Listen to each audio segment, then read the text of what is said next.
Senhor é o mundo inteiro. Colaborar na higiene das vias públicas, não atirando detritos na calçada e nas sarjetas. As pessoas de bons costumes se revelam nos menores atos. Consagrar os direitos alheios, usando cordialidade e brandura com todo transeunte, seja ele quem for. O culto da caridade não exige circunstâncias especiais. Cumprimentar com serenidade e alegria as pessoas que convivem conosco, inspirando-lhes confiança.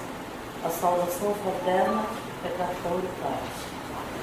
Exteriorizar gentileza e compreensão para com todos, prestando boamente informações aos que se interessem por elas, auxiliando as crianças, os enfermos e as pessoas fatigadas em meio ao trânsito público, lê-se ou qualquer mista. Alguns instantes de solidariedade semeiam simpatia e júbilo para sempre. Proibir-se de provocar alarido na multidão, através de gritos ou brincadeiras inconvenientes, mantendo silêncio e respeito, junto às residências particulares, a justa veneração diante dos hospitais e das escolas, dos templos e dos presídios. A elegância moral é o seio vivo da educação. Abolir o divertimento impiedoso com os mutilados, com os enfermos mentais, com os mendigos e com os animais que nos surgem na frente. Os menos felizes são credores de maior compaixão. Proteger com desvelo caminhos e jardins, monumentos e pisos, árvores e demais recursos de beleza e conforto. Dos lugares onde estiver, o logradouro público é salão de visita para toda a comunidade. Pelo espírito de André Luiz, conduta espírita.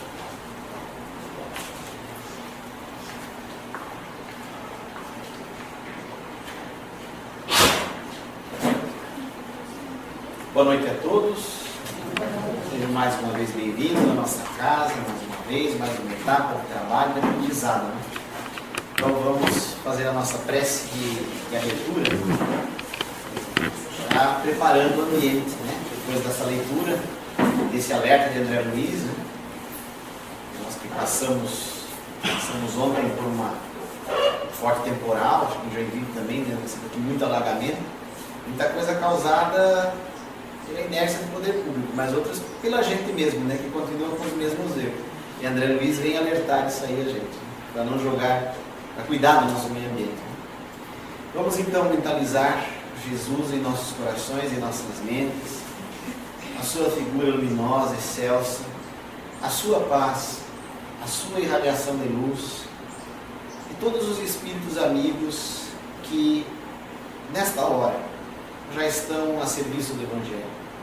Todos os nossos benfeitores, nossos anjos de guarda, nossos mensageiros do bem e da paz, todos os espíritos da equipe espiritual desta casa, a eles nós endereçamos esta prece e rogamos o entendimento necessário.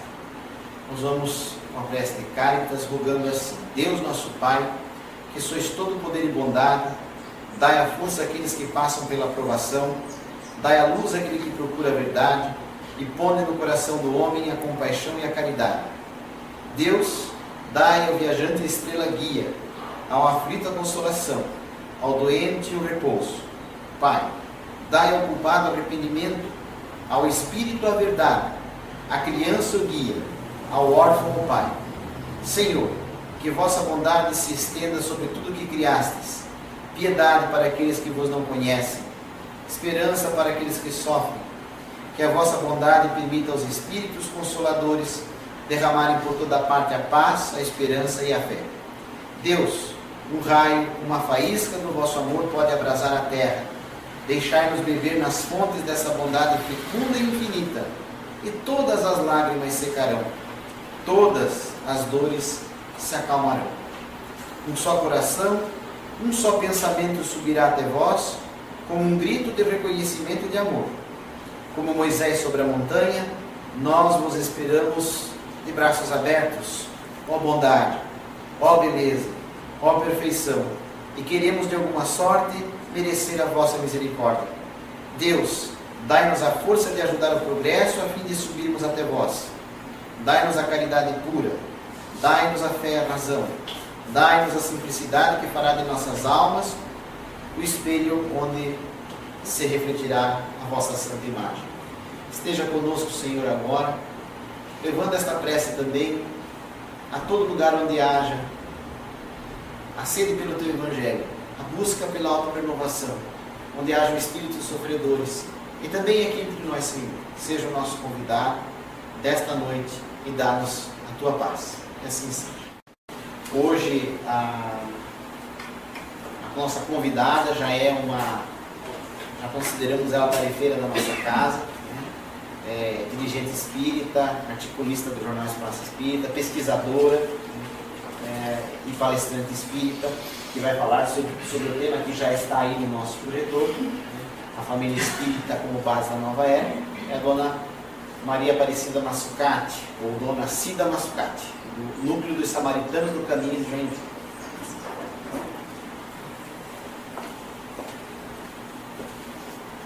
Boa noite a todos. Boa noite.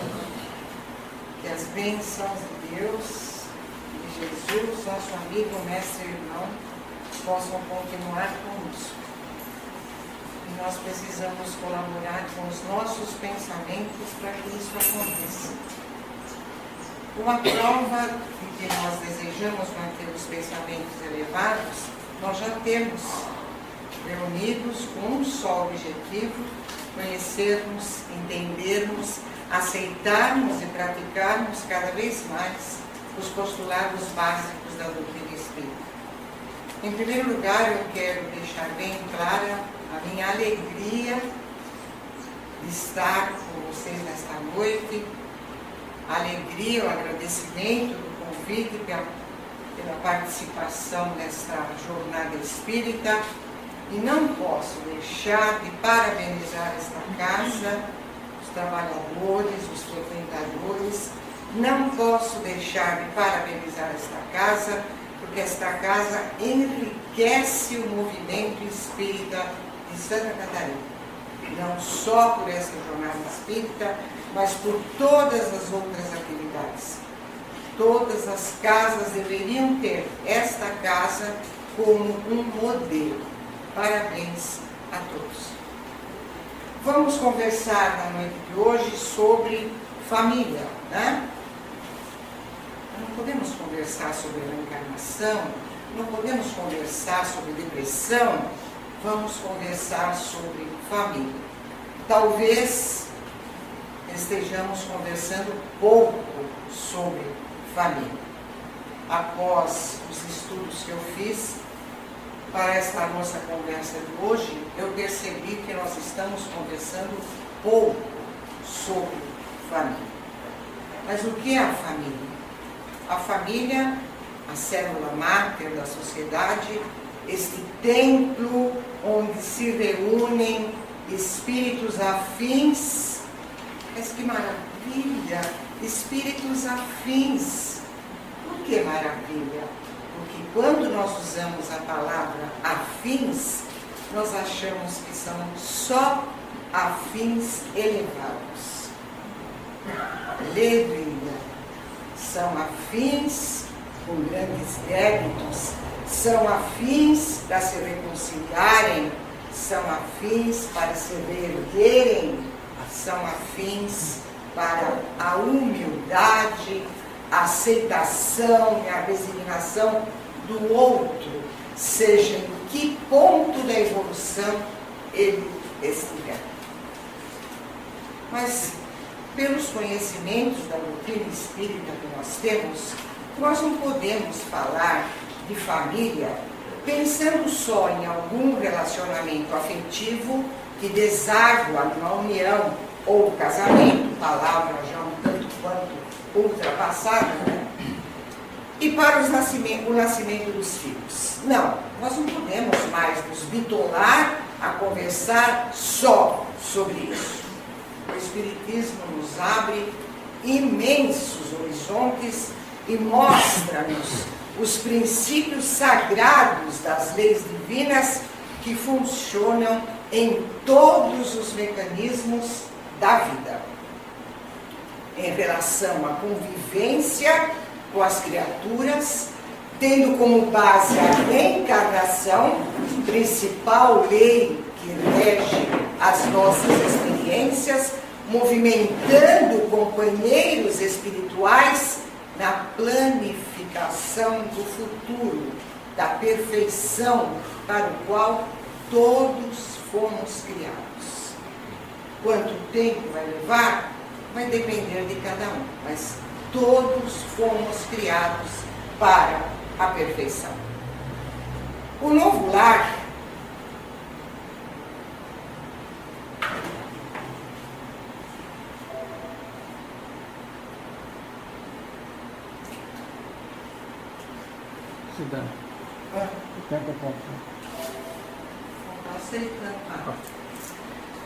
Será que a formação da família começa quando nós vamos a uma festa, nós vamos a uma balada, nós vamos a um aniversário de alguém e conhecemos um companheiro ou uma companheira? Não.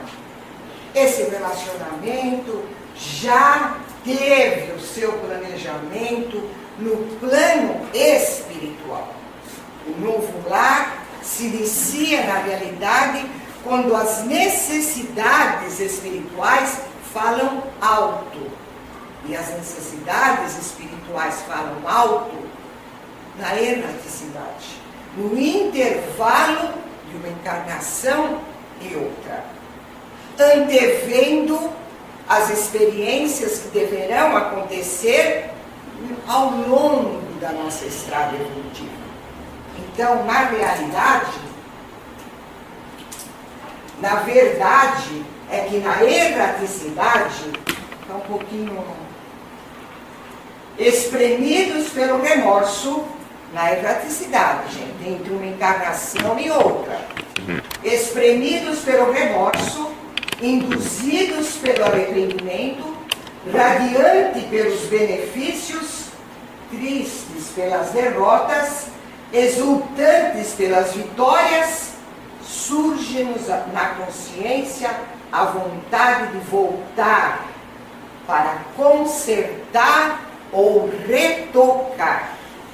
Mas consertar e retocar o quê? Débitos, equívocos. E não podemos usar a palavra erros, porque erros, quem quiser pode procurar no dicionário, comete erros aquele que comete alguma coisa equivocada propositadamente. Nós não tomamos descaminhos propositadamente. Por isso nós temos que chamar equívocos. Então, com todas essas necessidades, nós decidimos voltar.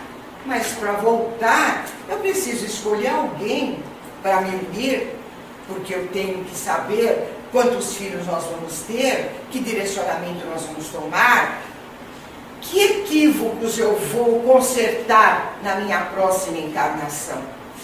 Nós não temos débito só com um espírito da erraticidade. Nós temos débito com vários espíritos. Então, nesta encarnação, eu escolho uma pessoa, para a próxima, né? Eu escolho uma pessoa. Nós vamos conversar um pouquinho mais sobre isso quando vamos falar da indissolubilidade do casamento.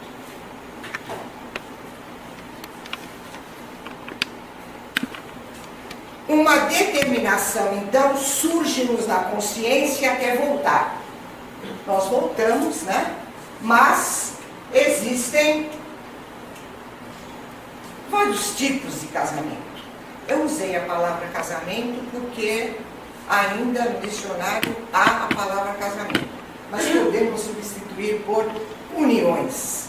Existem vários tipos de uniões.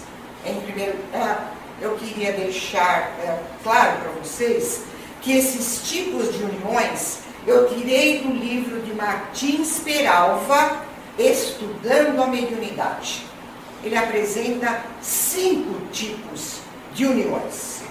As afins são aquelas uniões formadas por parceiros simpáticos, onde há a verdadeira afeição da alma.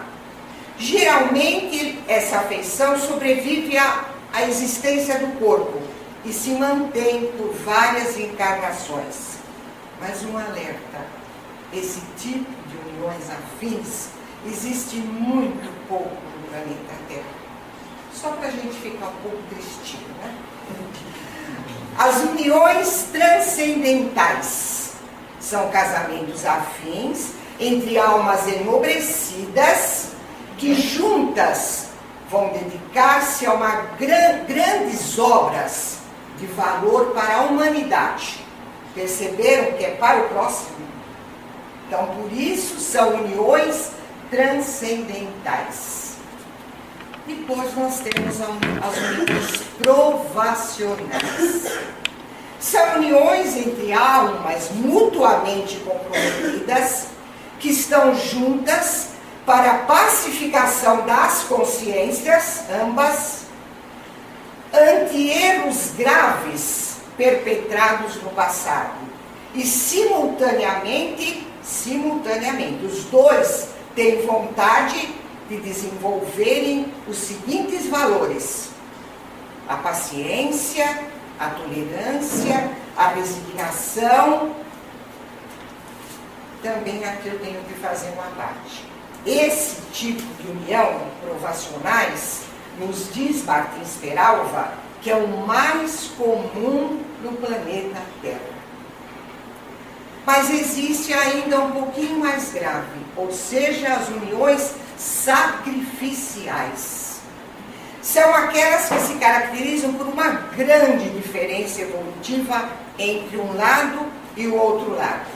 Um espírito de mais alta envergadura aceita se consorciar com outro de uma baixa elevação espiritual para ajudá-lo no progresso espiritual.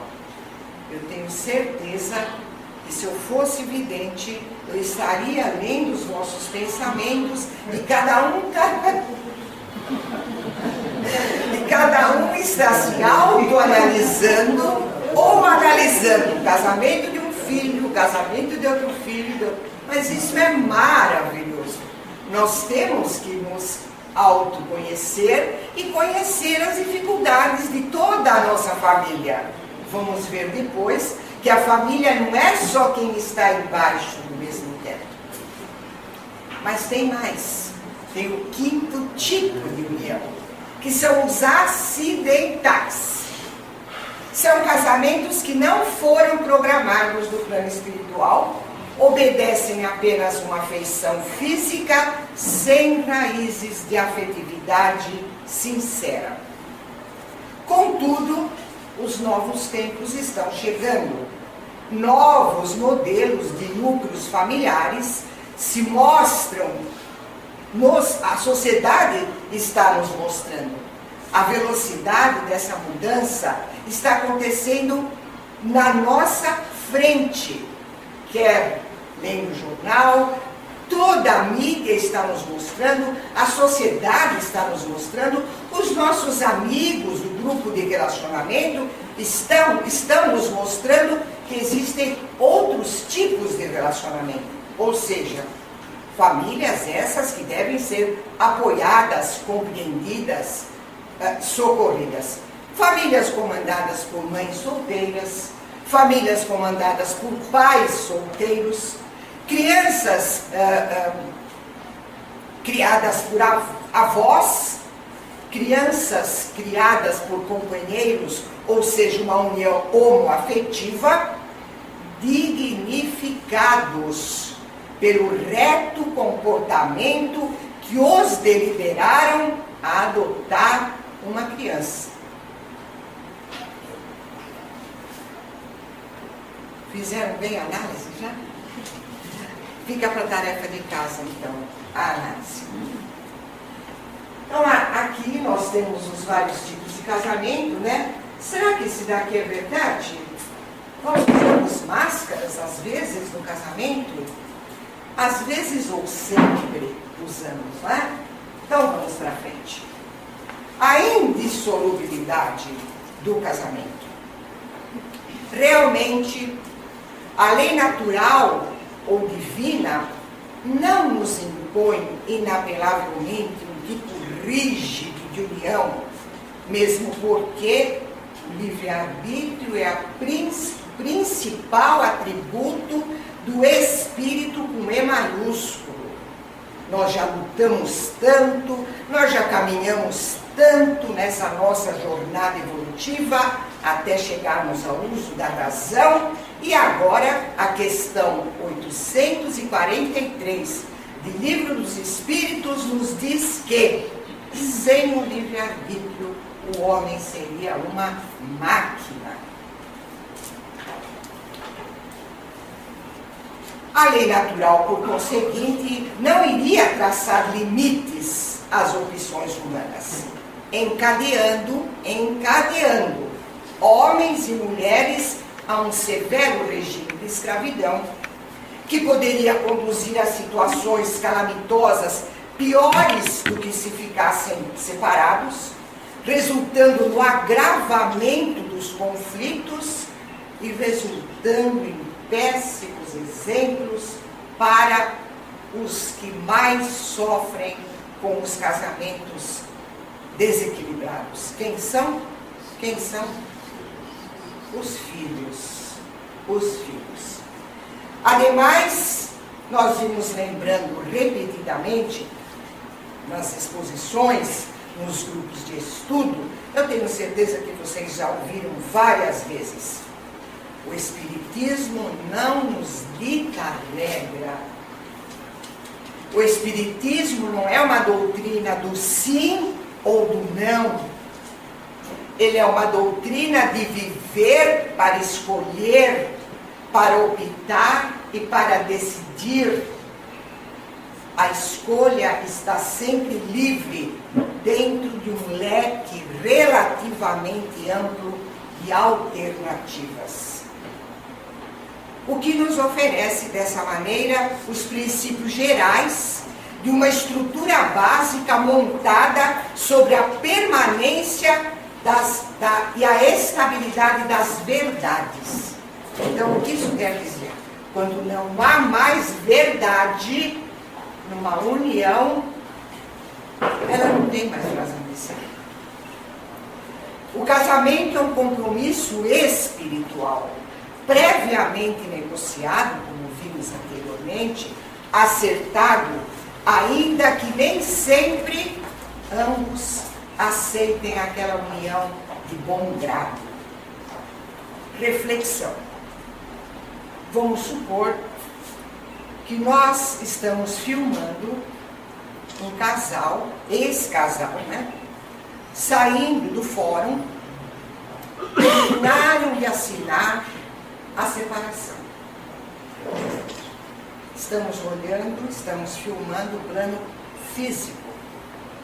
Eu faço uma pergunta para vocês. Para o plano espiritual, o que aqueles papéis que eles terminaram de assinar mudou? Eu já ouvi algumas cabecinhas fazendo assim. É o sinal que a gente tem que fazer, meu médico me disse outro dia, quando a gente está fazendo dieta, não precisa tomar nenhum remédio. É só fazer assim com a cabeça toda vez que alguém te oferece algum docinho. Bom, fizemos uma brincadeira para amenizar um pouco. Não mudou nada. Mas, sim, que conclusão chegar, então? São muitos,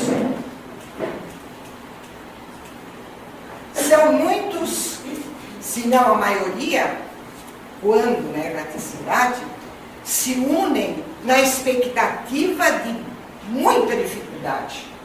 de muitas adversidades com esse companheiro que foi escolhido já na erraticidade, para que se pacifiquem, para que se compreendam, para que se amem e, no mínimo, se não der mesmo nenhuma maneira de amar, se respeitem, se estimem.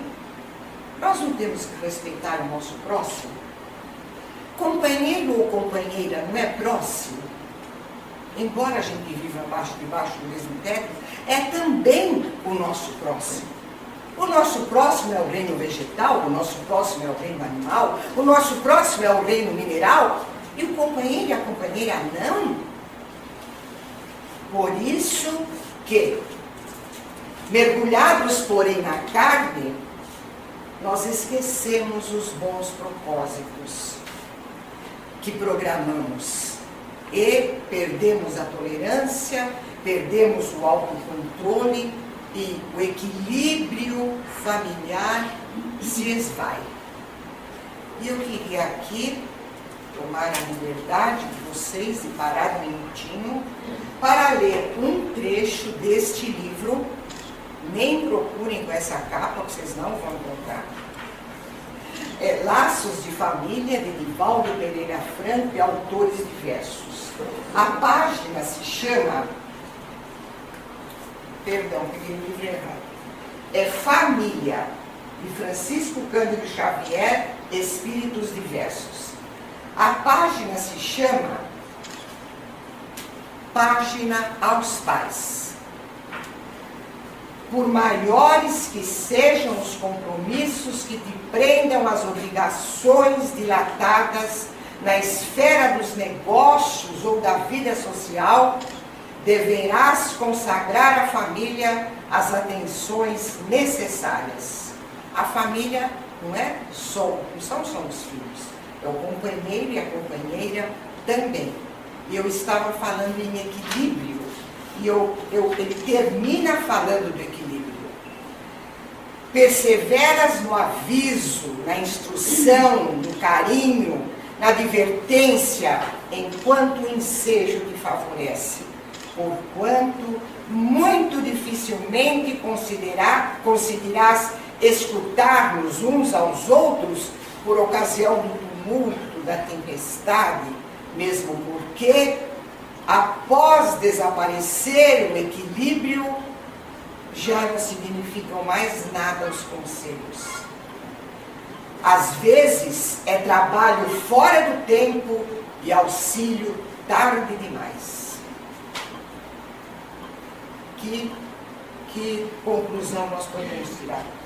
Que nós devemos, a saúde da família é como a saúde do corpo.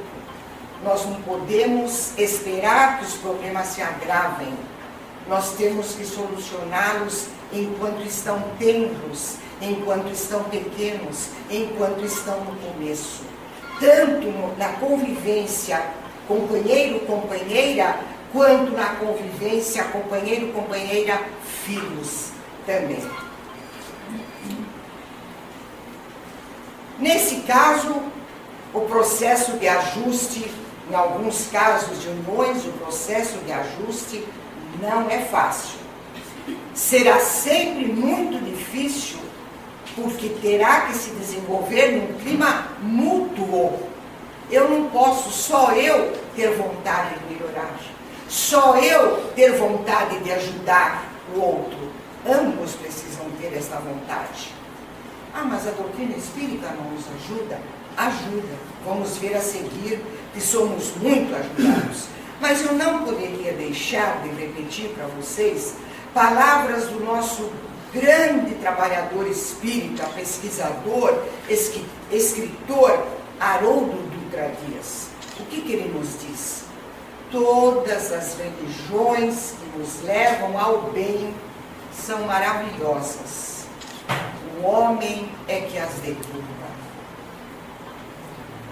O Espiritismo nos ajuda, como outra corrente religiosa poderá nos ajudar. Nós temos que fazer a nossa parte.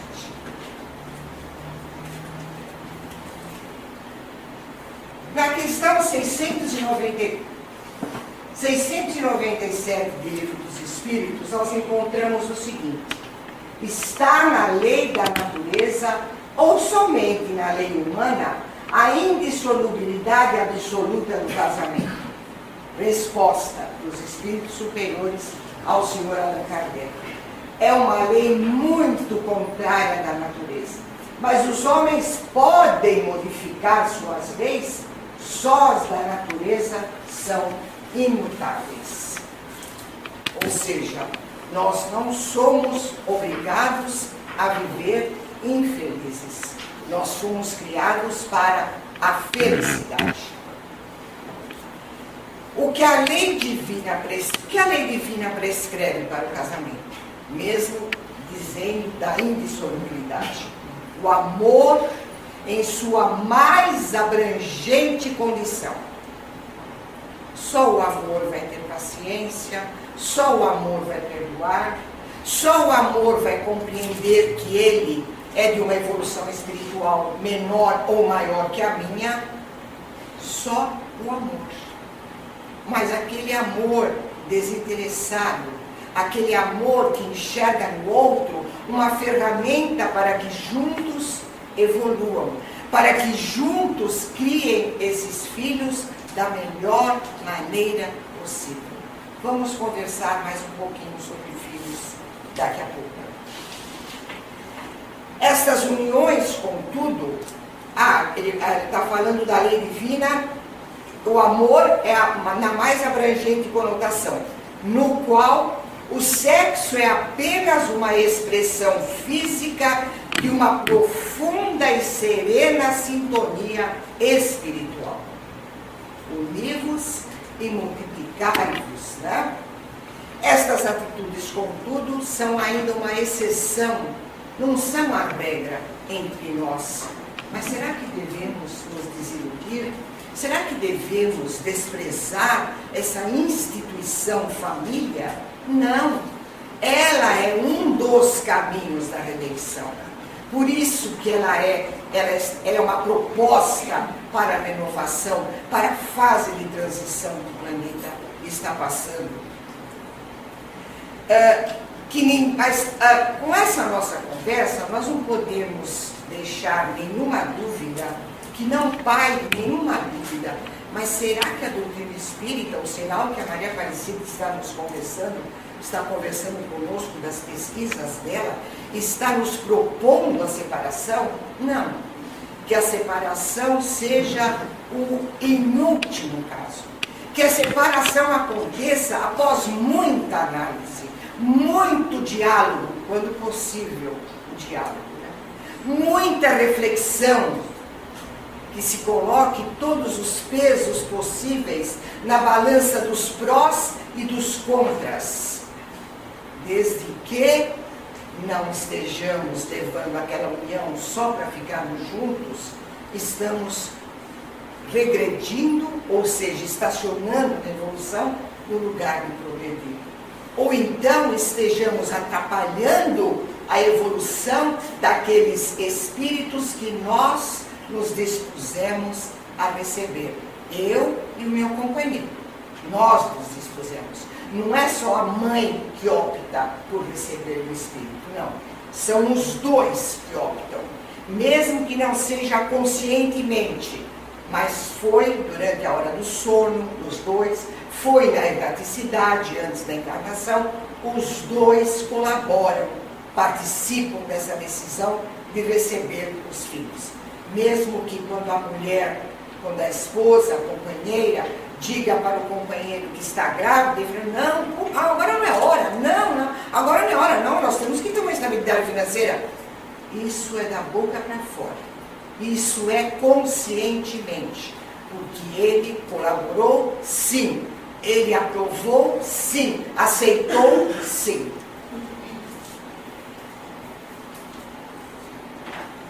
Você falou que se nós estivéssemos filmando um casal saindo do fórum, em nada mudaria aqueles papéis assinados.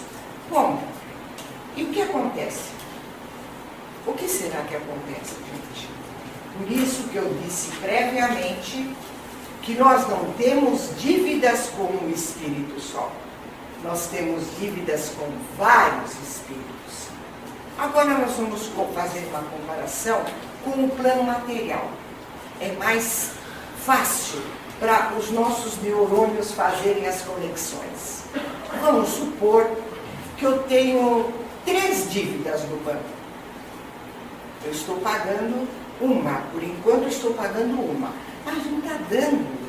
Meu apartamento familiar não está dando para pagar aquela dívida, mas eu tenho mais 2.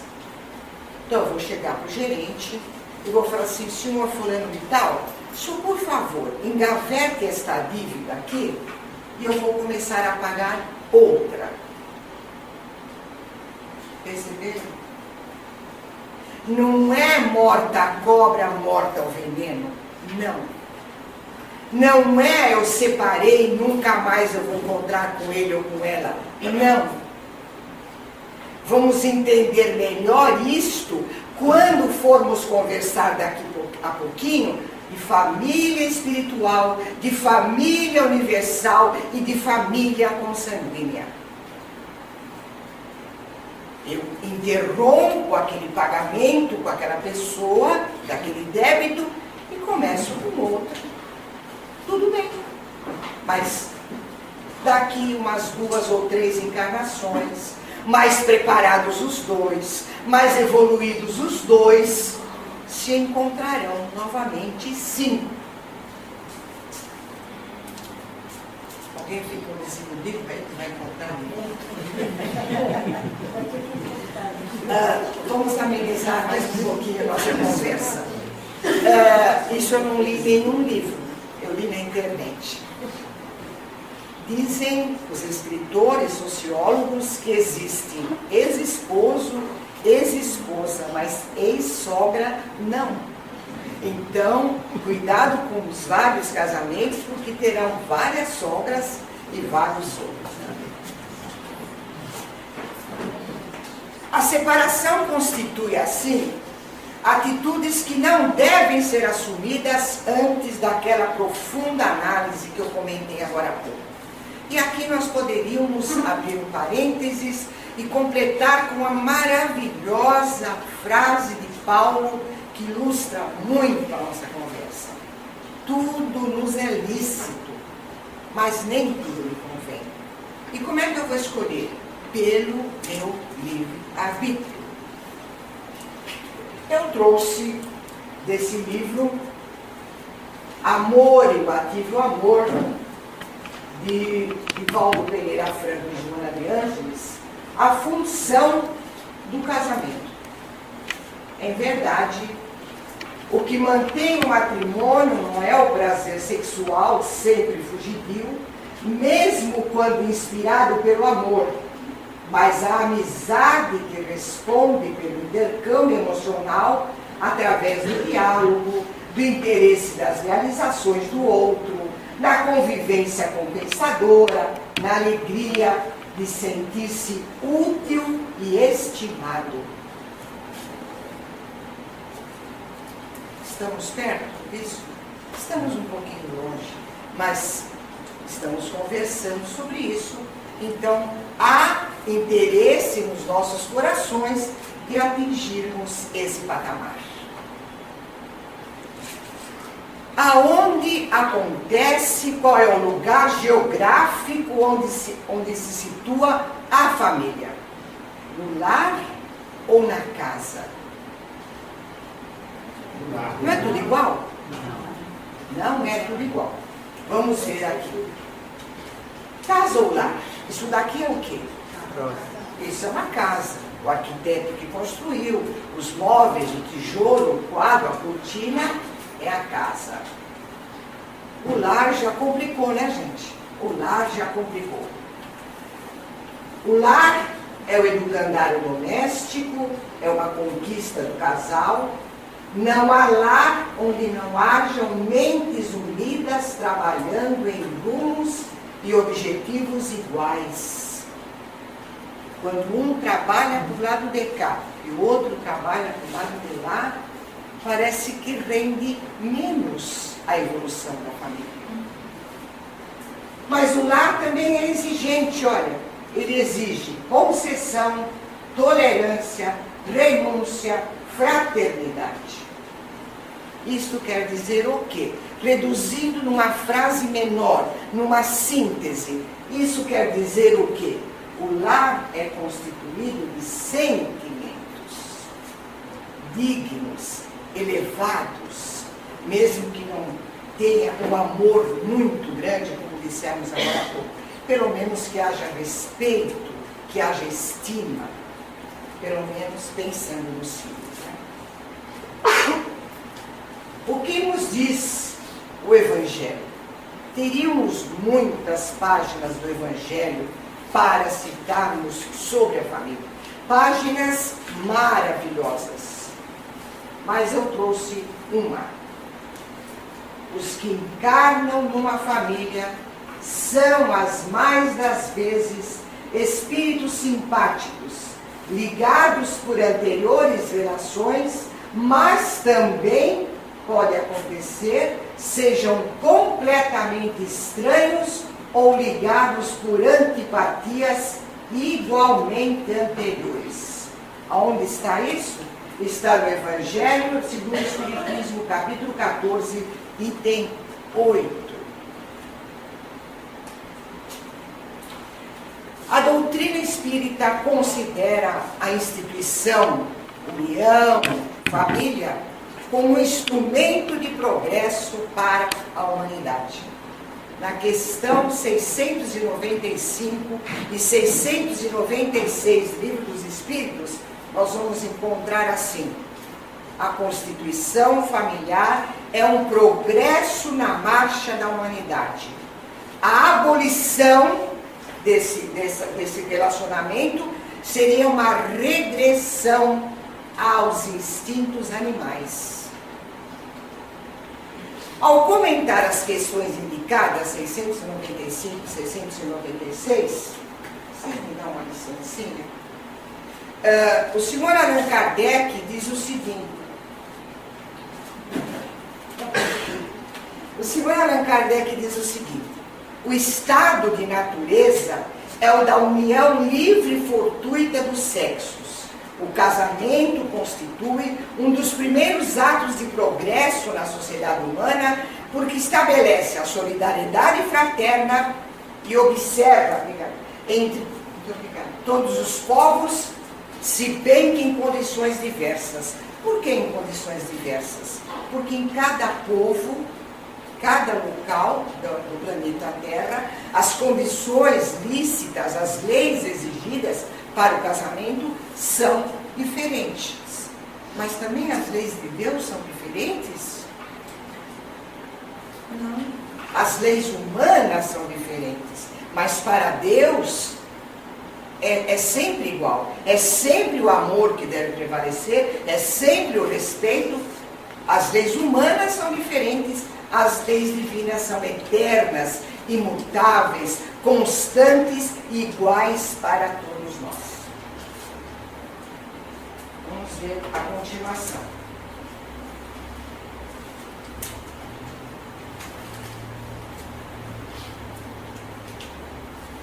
Evangelho segundo o Espiritismo, vamos ver o que é família no dizer de André Luiz, no livro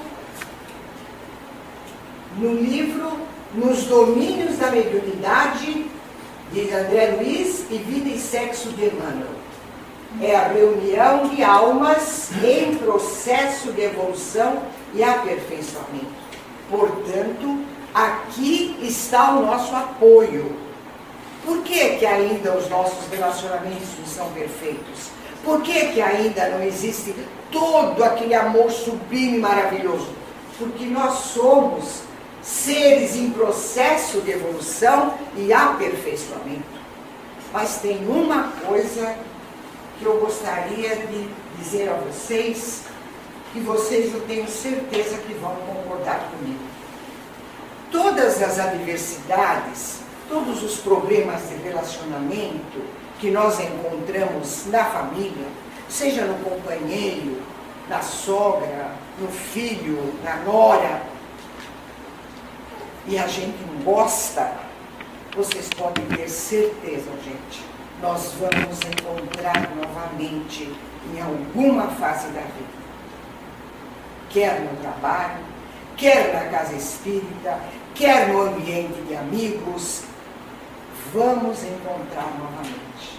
Por que eu estou falando isso? Porque a família nos prepara, a família nos adverte, olha, não adianta se desprezar, criticar, não compreender, porque você vai deparar outra vez com essa pedrinha no teu sapato. Se vocês começarem a pensar na vida de cada um, vocês vão me dar razão. A família é a primeira escola que a criança recebe. É o primeiro carinho. É o primeiro agrupamento de pessoas. E daqui a pouco vamos ver dentro desse agrupamento, dentre a família, qual é a pessoa primeira que a criança reconhece. Daqui a pouquinho.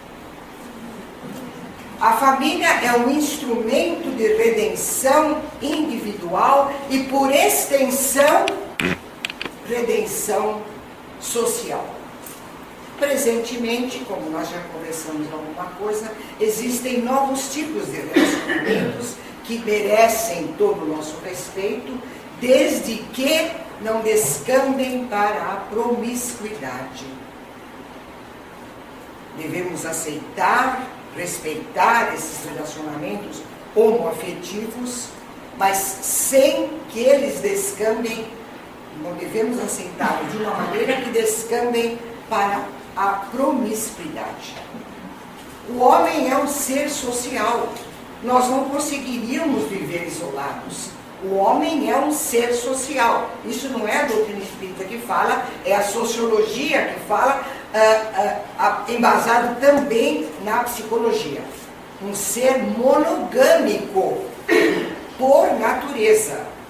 Geralmente, o homem só se realiza quando ele compartilha necessidades, aspirações na conjuntura elevada do lar. E aqui a gente fala, o homem só se realiza, mas a mulher também se realiza. O que acontece quando os companheiros, o nosso companheiro ou companheira chega do trabalho? Então, um conta uma coisa, outro conta outra coisa. Não, mas eu estou com uma dificuldade no trabalho, então há uma conversa, um apoio, se chega a um consenso e um ajuda o outro. E quando dividimos uma dificuldade, essa dificuldade fica bem mais leve. E quando dividimos essa dificuldade com princípios básicos da religião que escolhermos, ele fica bem mais leve. E aqui nós podemos exemplificar com uma frase muito comum entre nós. O fardo com Jesus é mais leve. E o Jesus está só na doutrina espírita? Não. Existem religiões que não aceitam Jesus, ou merecem também nosso respeito. O fardo com Jesus é mais leve. Eu divido, eu tenho bases para aceitar meu companheiro. Eu tenho forças nas pernas morais para ter paciência. Agora, essa afirmação é de André Luiz. Agora vamos ver o que nos diz Emmanuel no livro Vida e Sexo, por Francisco Cândido Xavier. A união de dois seres em caráter permanente é como um barco que sai do porto dos sonhos em busca do mar da experiência.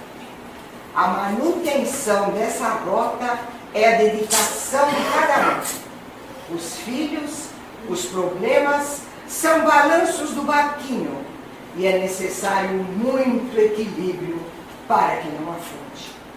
Os desafetos do passado, na presença dos filhos, São as pedras tentando derrubar a embarcação. Nada é fácil, nada cai do céu de bandeja. Nós temos que ir em busca de, lutar para atingirmos as metas. Agora vamos ver. Essa aqui também é importante. E a continuação das palavras de Emmanuel. Não nos casamos por acaso, embora existam casamentos acidentais. Agora vamos ver o que é ser pai. Ser pai é constituir uma família, ser pai é colocar um filho no mundo, ou ser pai é olhar para esse filho.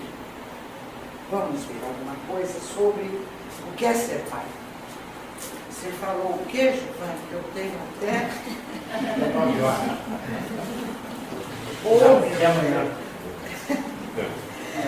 O que é ser pai? Qual é então a tarefa do pai? Ter filhos ou ser pai? A tarefa do pai é criar, desenvolver, manter as linhas mestras da família, estabelecer regras, reforçar limites. Eu não sei porquê, eu não sei quem nos disse que os jovens, os filhos, os adolescentes, as crianças não gostam de leis, não gostam de limites. É uma inverdade. Se vocês não estiverem acreditando em mim, conversem com qualquer psicóloga, psiquiatra, conversem.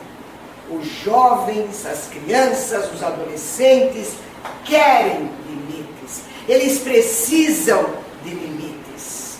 Não exagerados, não sem amor, não sem diálogo, mas limites plausíveis, raciocinados, dialogados, não com autoridade.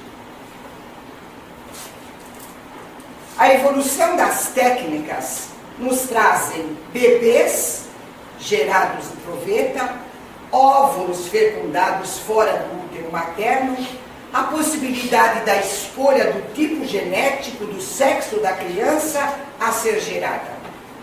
Então, será o pai tão importante assim? Ou será que a mulher é suficientemente corajosa para manter o lar sozinha? Não. Estudos aprofundados de psicólogos comprovaram os desvios de personalidade, de caráter apresentados por crianças criadas sem a presença de um pai ou de um avô, que eles chamam de pai, ou de um pai adotivo, uma pessoa que represente o limite para ele. O pai tem que participar de forma completa na organização da personalidade do filho. Pode ser o avô, na ausência do pai, pode ser o pai adotivo. Ser pai, portanto, é participar de forma afetiva. O amor manifestado e cultivado através do toque, da carícia, da presença e do exemplo positivo. Já que falamos do pai, agora nós temos que falar de nós, né? Vamos ver o que fala a questão 582 do Livro dos Espíritos. Pode-se considerar a paternidade como uma missão? É sem contradita uma missão. É ao mesmo tempo um dever muito grande e que obriga mais do que o homem pensa sua responsabilidade pelo futuro. Deus colocou o filho sob a tutela dos pais para que estes o dirijam na organização frágil, delicada, que o torna acessível a todas as impressões. Agora, vamos ver o que é ser mãe, né? O que é ser mãe? Ir para a maternidade, ficar grávida, segurar o bebê 9 meses no útero, só isso? Durante muitos anos, estudos se desenvolveram para a pesquisa da profundidade, da abrangência desse relacionamento mãe-filho.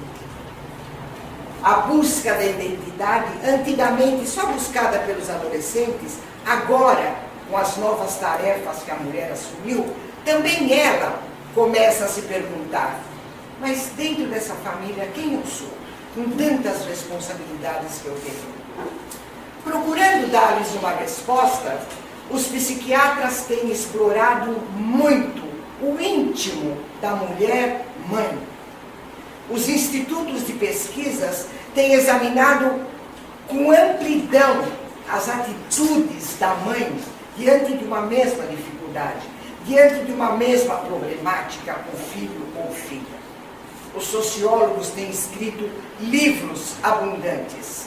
As fundações têm destinado grandes verbas para investigar o papel delas, a mãe. O papel da mãe.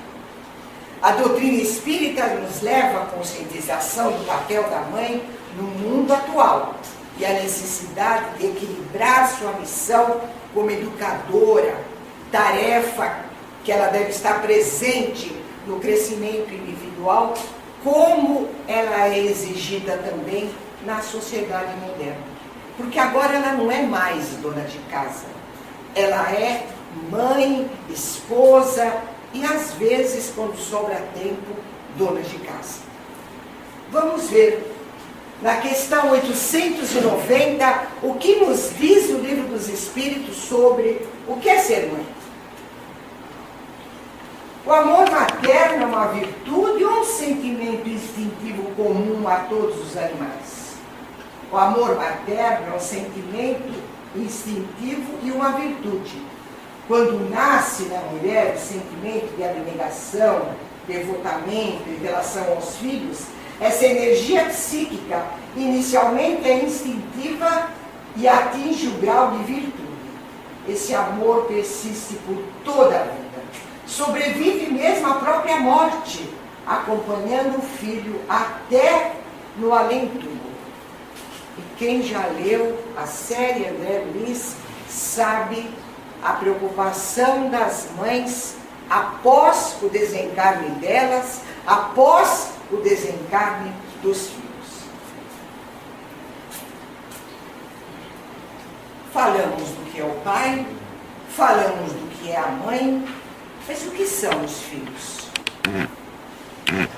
Os filhos são um teste para nós provarmos tudo isso que falamos do que é ser pai e tudo isso que falamos do que é ser mãe. É eles que testam tudo isso. É eles que ficam nos cutucando para ver se nós estamos firmes mesmo na nossa missão, porque é uma missão. E os filhos? São espíritos de pretéritos multisseculares, possuem vícios e virtudes, necessitam de carinho, orientação e disciplina. Então, além de todas as nossas responsabilidades, tudo aquilo que falamos do pai, falamos da mãe, nós temos também essa obrigação: carinho, orientação e disciplina. Mas será uma missão fácil? Será uma missão fácil? Não, não é uma missão fácil. Eu acho que se perguntássemos de um por um, eu acredito que 1%, 2% nos diriam que foi uma missão fácil, ou é uma missão fácil. E é uma missão que começa muito antes de resolvermos engravidar. 9h15, né? Por aí. Muito antes de resolvermos engravidar. Eu deveria ter colocado a gravura da página do livro, mas eu esqueci. O livro se chama Campos Bioenergéticos do Espírito. É de um autor paulista, filho de uma pessoa que foi presidente da Federação Espírita Brasileira. O nome desse autor é Carlos de Brito Embaçaí. E ele nos fala, ele nos testa que a nossa responsabilidade começa muito antes da concepção. Quando nós estamos estudando aborto, quando nós estamos estudando reencarnação, a primeira coisa que o expositor fala, a vida começa na concepção. A vida. Mas a aproximação do espírito, não. O campo vital do espírito já se aproxima da mãe e do pai antes da fecundação, antes da relação sexual. E é só por isso, só devido a essa aproximação, que ela engravida. Mas você tem certeza do que você está falando? Eu não. É o Carlos de Brito e Baçaí que dá o exemplo e prova o que ele está falando. Tenho certeza que cada um de nós conhece mulheres que tiveram um filho, tiveram outro filho e queriam um terceiro. Embora permanecendo com o mesmo companheiro, não engravidaram. Por quê? Faltou essa presença, essa aproximação do campo vital. Perceberam? A nossa responsabilidade começa antes de eu falar, não vou mais me cuidar, não vou mais usar preservativo, agora vou engravidar. Antes. Portanto, não é uma missão fácil. A mulher passa 9 meses lunares carregando nas entranhas o seu rebento, 9 meses em que ela faz um curso de especialização em percepção fluídica, em percepção psíquica. Ela capta as emissões do feto e as interpreta como qualquer sensitivo, também podemos dizer médium, sensitivo interpretaria uma influência espiritual sobre o seu psiquismo. A gravidez corresponde ao período de maior transe mediúnico de que se tem notícia. São 9 meses em que a mulher mãe filtra o psiquismo de seu filho. São 9 meses em que ela projeta sobre ele o seu próprio psiquismo. Um pouquinho complicado, né? Só um pouquinho complicado. Portanto, não é uma missão fácil, é uma missão árdua, por isso que é nobre, por isso que é uma missão nobre, tanto a do pai quanto a da mãe. Diz o doutor Sérgio Felipe de Oliveira que o maior fenômeno mediúnico, acho que eu tenho que falar quem é o doutor Sérgio Felipe de Oliveira. Ele foi o idealizador da Uniespírito, Universidade do Espírito, só existe virtualmente, não é uma universidade que tem um local, e a Boa Nova comprou, né? A Boa Nova comprou porque não conseguiu levar adiante, a Boa Nova comprou. Se vocês estiverem interessados, www.uniespirito.com.br é um site muito interessante, bem elucidativo. Diz o Dr. Sérgio Felipe de Oliveira que é um transe mediúnico de 9 meses, a mulher, nesses 9 meses, ela é médium dessa criança reencarnante, desse espírito reencarnante. Criança é só o corpo, o espírito não. Mas será que nós encontraremos pedras no caminho? Encontraremos. Encontraremos muitas pedras no caminho. Mas quando os filhos são rebeldes, incorrigíveis, renitentes, teimosos, como devemos agir? Devemos nos movimentar com todo o carinho possível, com todo o respeito possível, com todo o processo de amor, a energia que existe nos nossos corações. Nós temos que buscar, nós temos que procurar. Não. Quantas vezes nós já vimos mães com filhos de 2 anos, não aguento mais, com 2 anos, não aguento mais, eu tenho que ir para a escola todo dia. Se esforce, compreenda mais, busque dentro de você essa energia que Deus colocou. O trabalho de orientação, o trabalho educativo, a continuidade da dedicação e do sacrifício. Se depois de tudo isso, ainda essa menininha estiver com essa carinha maravilhosa, nós temos que esperar a manifestação da providência divina para o esclarecimento de filhos incorrigíveis, né? Por quê? Porque vamos sofrer se esses filhos que nós achamos, entre aspas, que não iríamos dar conta do recado, iremos sofrer se mais tarde nós fizemos corpo mole e esse filho sofrer, esse filho se desvirtuar pelos caminhos que não são do bem e da verdade, iremos sofrer. Mas por que você está afirmando que esse filho irá sofrer? Porque ele não teve tudo o que ele precisava de você. Ele não foi nem compreendido por você. E por um outro motivo. A dor vai tomar conta daquele coração que não recebeu o amor que precisava. A dor vai tomar conta. Seria a mesma coisa que nós, naquela afirmação que existe no meio espírita, ou evoluímos pela dor, ou evoluímos pelo amor. É isso aí.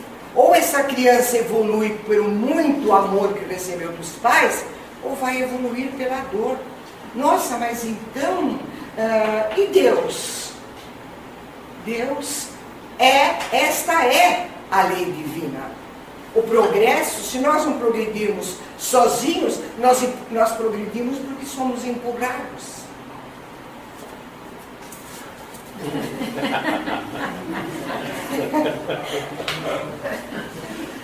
Mas como explicar? Como explicar essas dificuldades de relacionamento? Como explicar?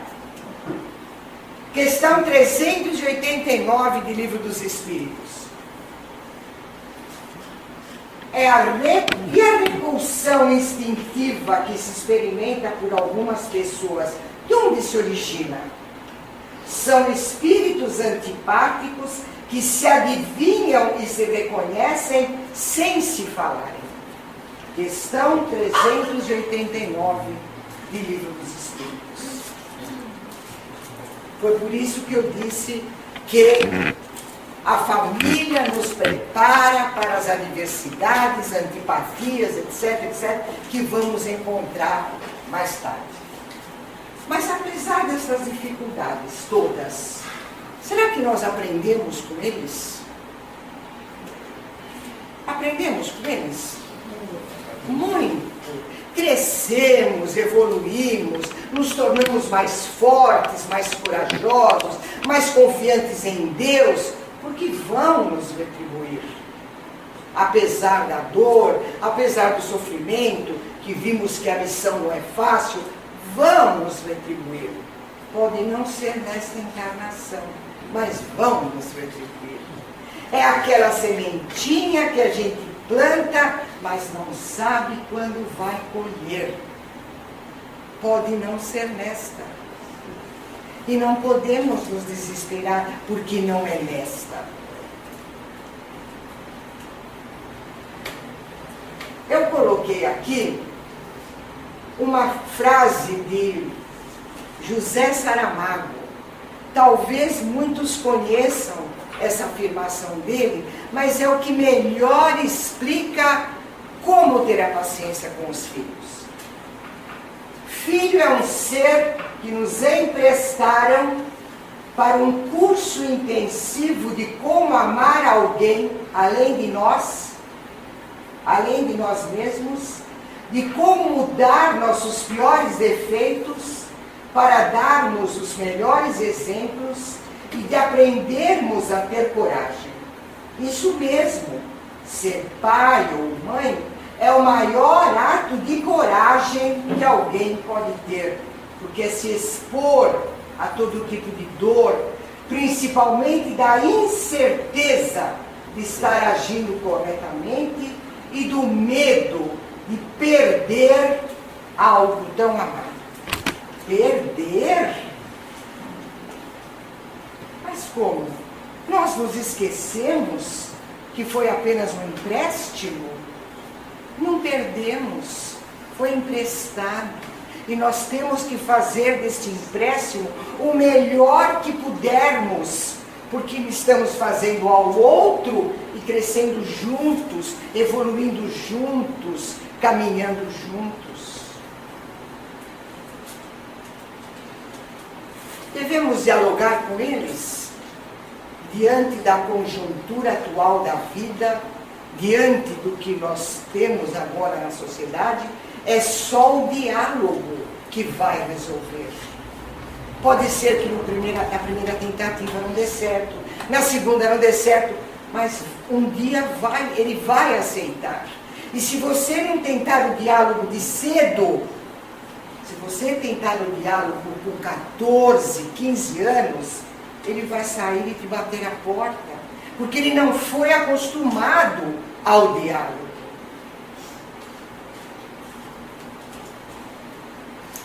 Página aos pais, espíritos diversos, que foi aquele que eu já li, né? Que nós devemos sempre continuar tentando, continuar falando, continuar ensinando. Não abandones teus filhos à onda perigosa das paixões insofreadas pelo pretexto de emancipá-los. Ele precisa se virar sozinho. Já está na hora de se virar sozinho. Tem a hora de se virar sozinho.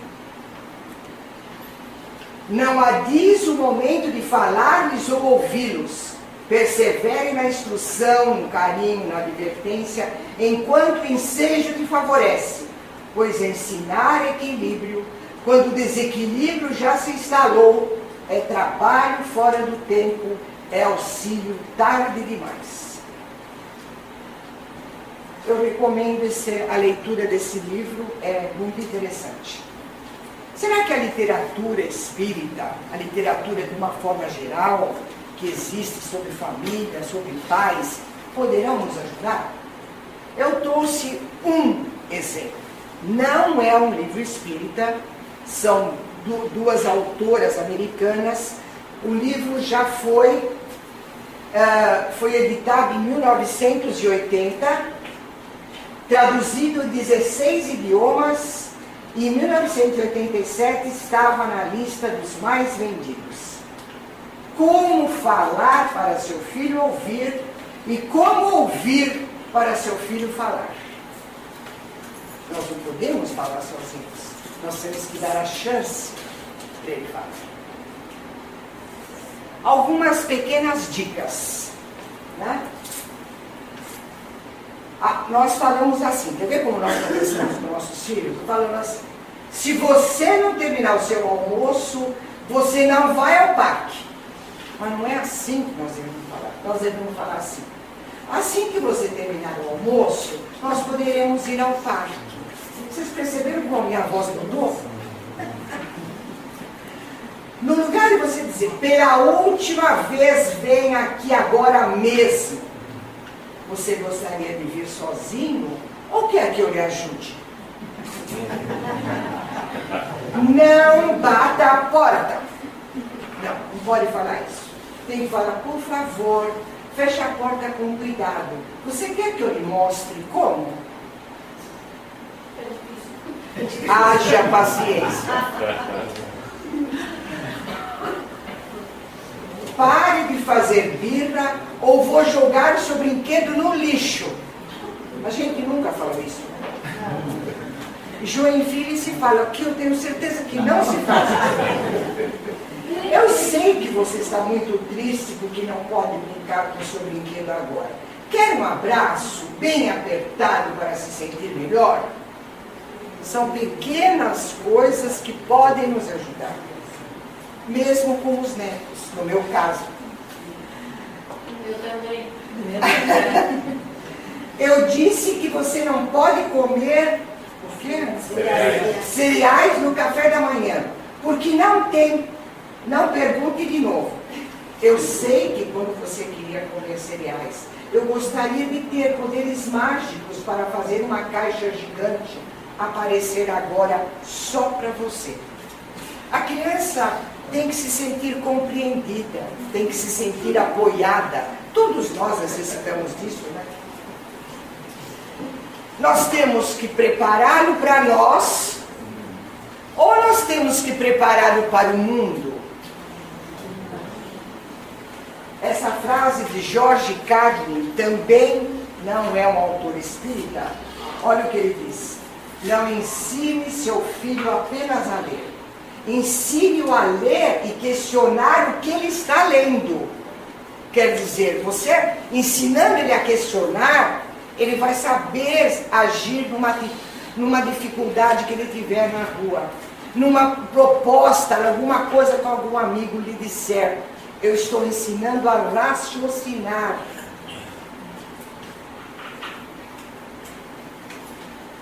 O pai é o primeiro outro percebido pela criança, personagem fora da mãe. Porque quando a criança, depois de começar a enxergar tudo embaçadinho, ela consegue identificar a mãe, ela acha que é ela mesma. Ela acha que é o espelho dela. Primeiro ser que a criança reconhece fora dela, mãe, é o pai. Como ele se introduz na vida do filho, inaugura assim o mundo do conhecimento e prepara a criança para as relações socioculturais. George Dennis Patrick Carlin foi um humorista, autor, ator norte-americano e vencedor de 5 Grammys. Ele nasceu em 1937 e desencarnou em 2008. Evangelização espírita.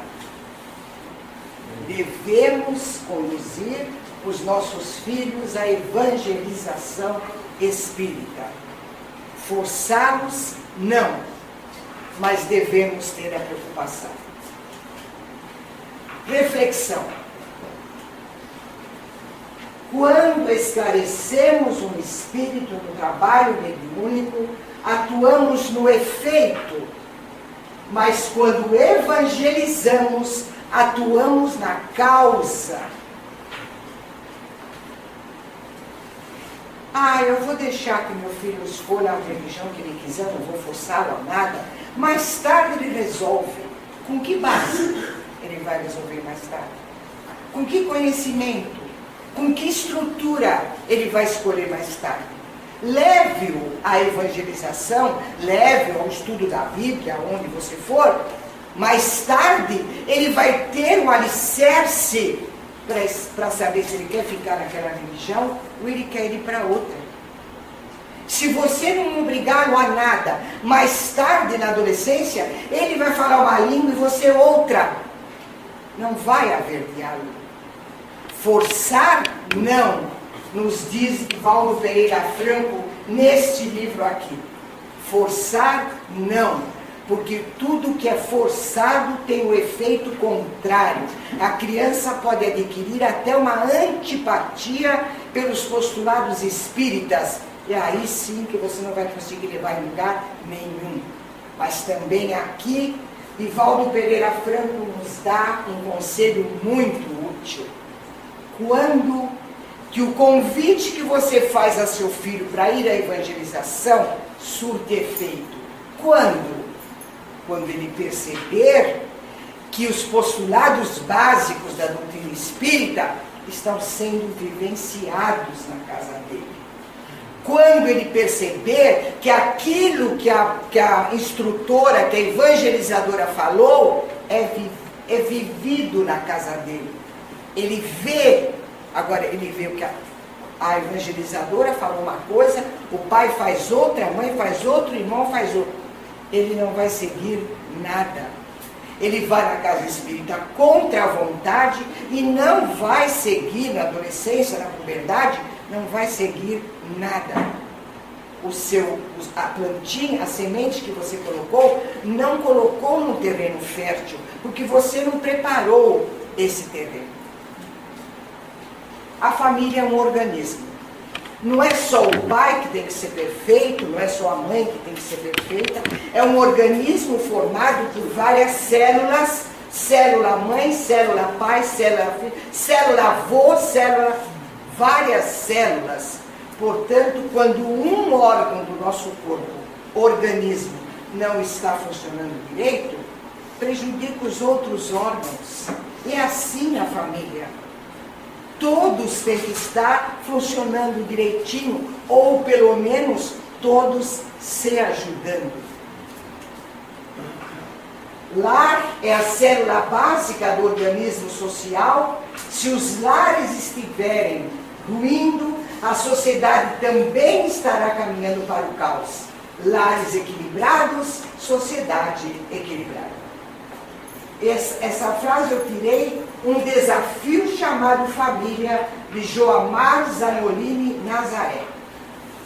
A família consanguínea é a nossa família encarnada, né? As famílias consanguíneas são frágeis como a própria matéria, extinguem-se com o tempo e quase sempre se dissolvem moralmente desde a vida atual. Quantos irmãos não conversam com outro irmão, quanto a nora não conversa com aquela sogra, quanto o genro não conversa com aquele sogro. As famílias consanguíneas são sutis, são frágeis, são, como ali mesmo fala, são frágeis. Isso eu peguei de Evangelho segundo o Espiritismo, capítulo 14. Família universal. Tirei do Evangelho segundo o Espiritismo, capítulo 4, item 18. No espaço, os espíritos formam grupos familiares entrelaçados pela afeição, pela simpatia, pela semelhança das inclinações. Ditosos por se encontrarem juntos, esses espíritos se buscam uns aos outros. Se uns encarnam, outros não, nem por isso deixam de estar unidos e se ajudando mutuamente. É uma grande família, enquanto alguns encarnados, outros desencarnados, mas todos se ajudando mutuamente. Será que o papel da família nessa atual conjuntura da transição planetária ficou mais complicado? Ficou mais complicado. As provações da sociedade são maiores, os problemas da sociedade são maiores. O que nós temos que falar para os nossos filhos? Cuidado com isso, cuidado com aquilo, cuidado com aquilo. Complicou um pouco a nossa tarefa.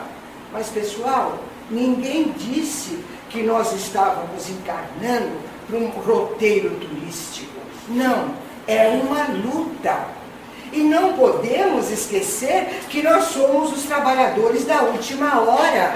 E os trabalhadores da última hora iriam pegar uma tarefa mais difícil.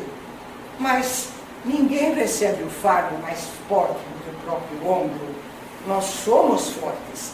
Temos que buscar essa força dentro de nós, porque ela está dentro de nós. Para superar a presente conjuntura de transição, é necessária a ciência da adaptação à ciência do futuro. Sobrevive quem se adaptar sem perder a própria identidade. A identidade dos pais é a de educadores, e por isso, alguém já disse, são os cuidados inteligentes deles que formam a alma da criança. Compete a eles educar-lhes o sentimento. E essa é, sem dúvida, a mais nobre de todas as tarefas. Temos uma tarefa de casa e tanto, hein, hoje. Certamente vocês receberam tarefa de casa no domingo, na segunda, na terça, mas hoje a tarefa de casa foi pesada. Eu agradeço a paciência, peço desculpas ao Gilvan por ter passado da hora, mas o assunto dá para fazer um congresso sobre família. Tanta coisa.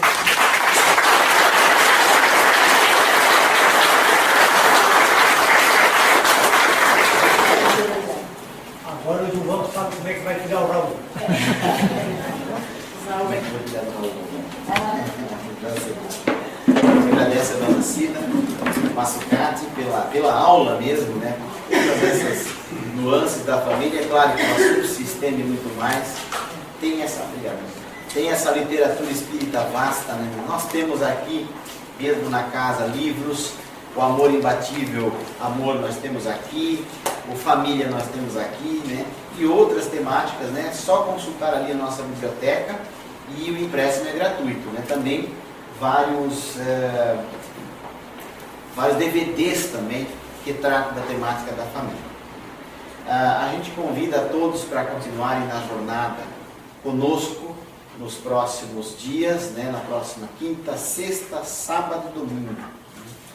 Antes de falar da jornada, é interessante a gente dar não falamos ainda sobre isso, nós temos aqui um convite para que se acesse o site da casa, o Facebook e o Twitter. O Twitter até eu que cuido não estou atualizando muito, mas o Facebook e o site estão sempre sendo atualizados.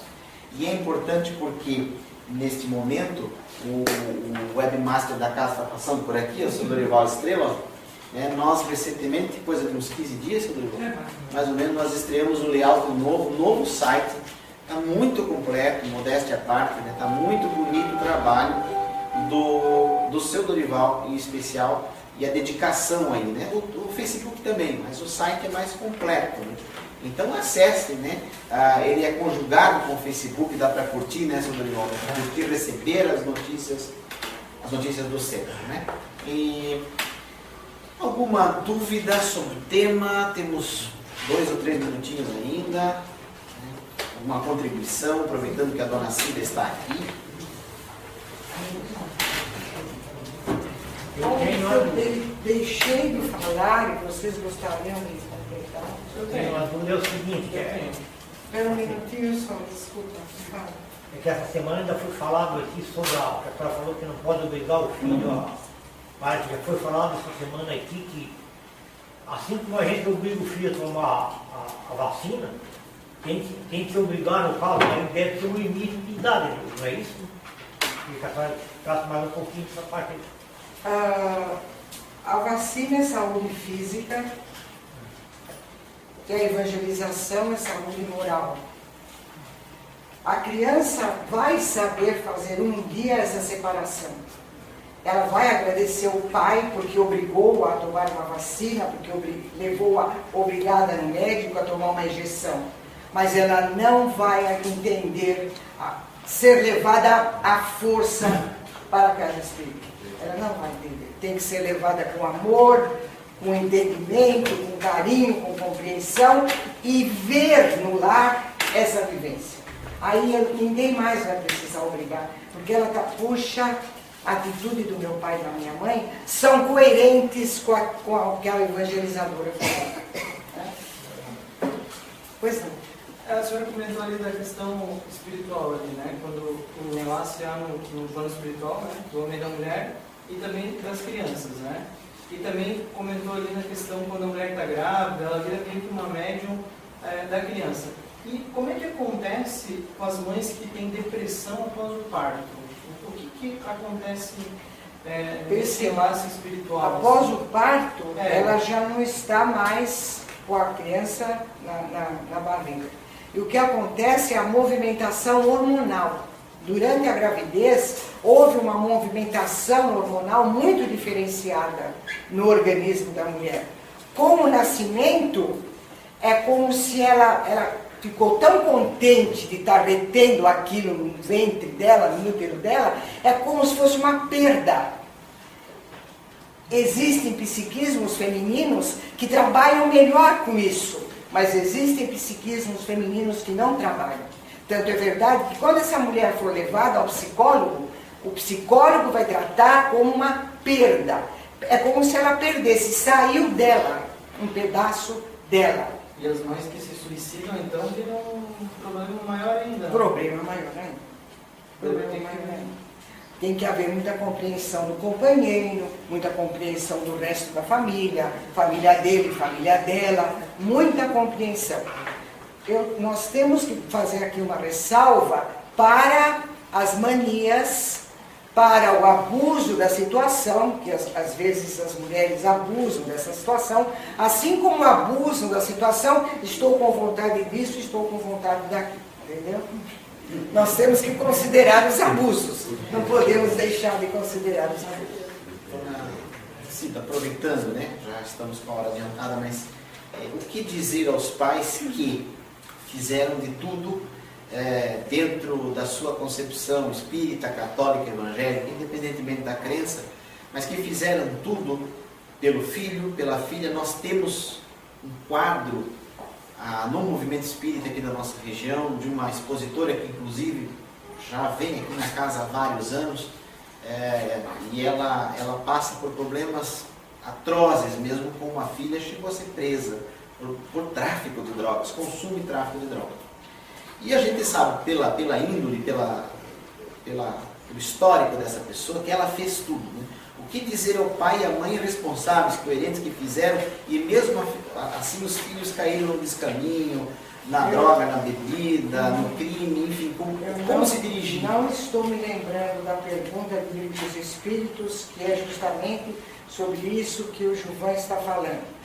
Quando os pais tiverem plena consciência de que fizeram tudo que podiam, não tem que ficar com remorso e não tem que ter sentimento de culpa, porque daí atrapalharia mais ainda o próprio psiquismo desse pai e dessa mãe, e em nada ajudariam esse filho. Se tiverem plena consciência, como o Gilvan falou desse caso, que fizeram o que estava ao alcance deles. Fizeram, como a gente costuma dizer, o possível e o impossível.